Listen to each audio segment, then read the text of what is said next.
Hello everyone, welcome back to my channel. Before starting the video, please subscribe and keep watching for more details videos. Bad form continues for Christian Coleman. To start with, he did not qualify for the Worlds at the USATF Championships. In the 100m, he had one of the best athletes of this season, Kenny Bednar, who clocked 9.79, while Coleman clocked 9.86s. To finish fifth. Then there was the 200m, where his indoor rival Noah Lyles outran him and all in 19.63s. Coleman was sixth in that race with a time of 20.02s, and then he announced that he was coming to the Brussels Diamond League.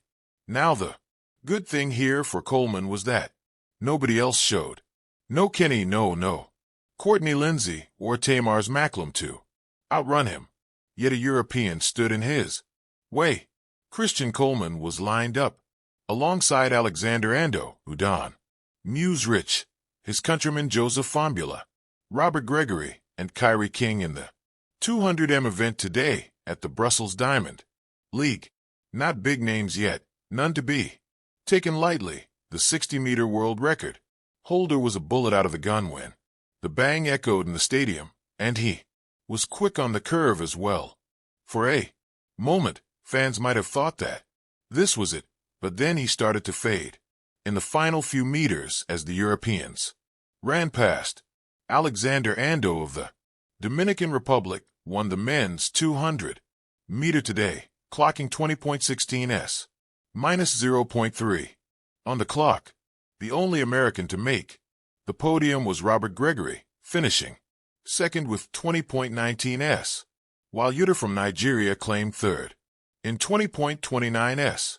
Coleman, who once looked like he would be on the podium today, slipped to number 4, clocking 20.42s. This is one of those seasons that Coleman would love to put back in the past. Not a single win. The chances of making it to the World Championships are sinking with every step he takes on the track. It's tough times for the 29-year-old, and he sure has addressed it. Christian Coleman reflected after the USATF. Coleman's only victory this season has been in the 4x100 relay at the Tom Jones Memorial. Since then, he has not crossed the finish line first in any single event. Reflecting on his season, he wrote in an Instagram post, "Through it all, never made excuses, never complained about circumstances, never looked at obstacles, just opportunity, just went to work and still showed up as me. One of the best ever. Plus, this is also the time when Sha'carri got arrested for her fight with Coleman at the Seattle airport." He continued, "My breakthrough this season didn't earn me top 3 at trials, but personally, it let me know I'm right where I need to be. I have so much more to give this sport, and I feel like I'm just getting started. God is the greatest." Folded hands, medium dark skin tone, living proof, man in lotus position, medium dark skin tone. While he indicated the power he has left within, races after this message have not been that good either. In Cilicia, he was quick but fourth in 9.96s. Kenny Bednar took third position by a bare millisecond. Now almost the same result today other than the time. Coleman's next stop is the Diamond League final in Zurich. A win there and the gates to world champions open up. Can he do it? Christian Coleman has never been a stranger to pressure. As the 2019 world champion and one of the fastest starters the sport has ever seen, his career has been built on precision, confidence, and a reputation for delivering when it matters most. But at the latest Diamond League stop on European soil, Coleman faced an unexpected reality: defeat in a race absent of the sport's biggest names. A race without the titans. There were no Noah Lyles, no Fred Kerley, and not even the young Jamaican Charge Oblique Seville to push the standard higher. On paper, the 100m field looked manageable for Coleman, a stage where his experience and raw speed should have made him the overwhelming favorite. Fans expected the American to use the opportunity to dominate and stamp his authority ahead of the next global championship. Yet athletics has a way of humbling even its finest. As the gun went off, Coleman's signature lightning start gave him the edge. For 60m, he looked untouchable, gliding with a power that once made him the undisputed king of indoor sprints. But in the final strides, his form tightened and the energy that defined his early race faded, just enough to cost him victory. Facing reality after the race, Coleman didn't shy away from the disappointment. He admitted that while the loss stung, it also reflected the unpredictable nature of sprinting. It wasn't my best today. These races remind you that you can't take anything for granted, no matter who's in the lineup, he said, showing both humility and perspective. For a sprinter who has long been judged against the towering presence of Usain Bolt's legacy and now the charisma of Noah Lyles, such words were a sign of maturity. Defeat, especially in a race without the so-called big athletes, wasn't an excuse. It was a lesson. Fans mixed reactions. Social media buzzed quickly after the race. Some fans were sympathetic, praising Coleman's willingness to stay active in the Diamond League rather than cherry-pick competitions. Others were harsher, suggesting that his inability to close out the win raised questions about his readiness for upcoming championships. One fan commented, "If Coleman can't win these, how's he going to handle the stacked fields in Tokyo?" Another countered with, "Every sprinter has off days. Respect to him for owning it." The bigger picture. Coleman's defeat may seem like a minor hiccup, but it underscores the competitive depth in track and field. Even without marquee names, European meets often feature hungry athletes eager to make a statement. For Coleman, the loss is less about embarrassment and more about sharpening his edge. With the World Championships looming, he has time to regroup, refine his closing speed, and remind the sprinting world why his name still belongs in the conversation of the best.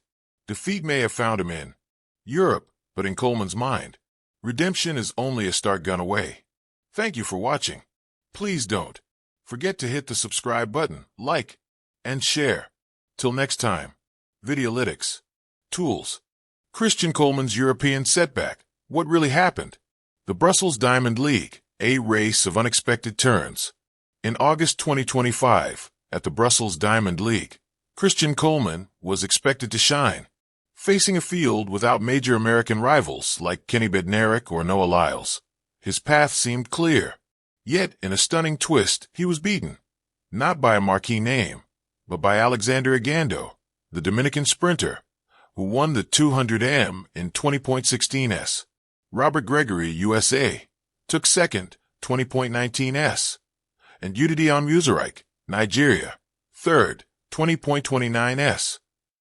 Coleman faded in the closing meters, finishing a disappointing fourth in 20.42s.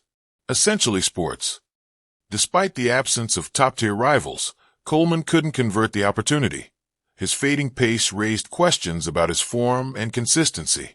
Wilkinson's realistic perspective, a season of struggle.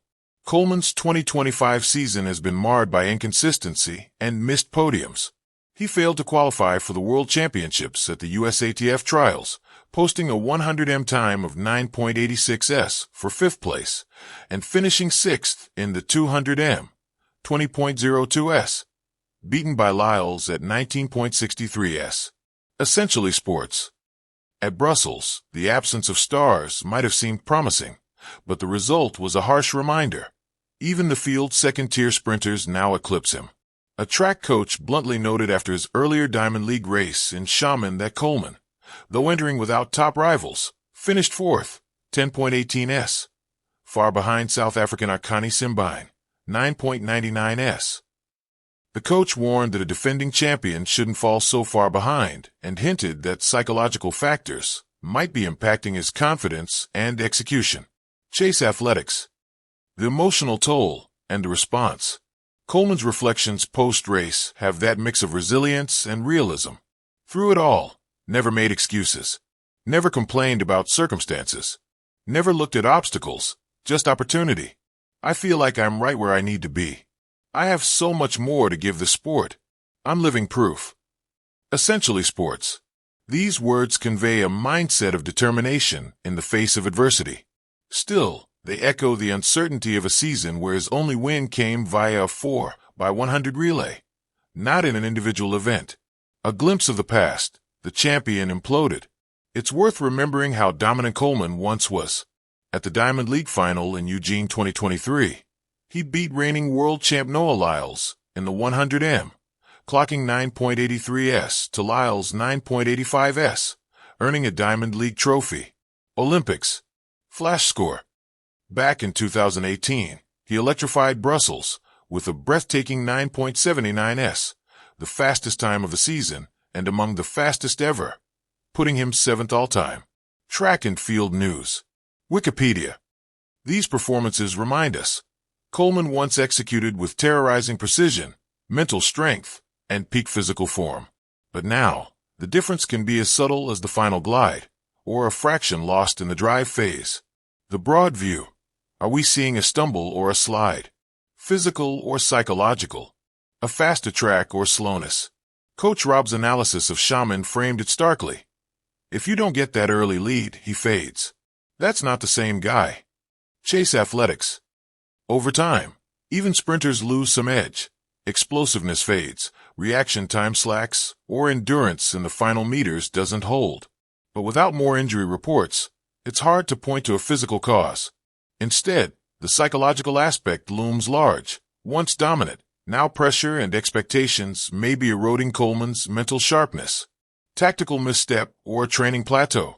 Coleman's pacing in that Brussels 200 suggests something in preparation might be off.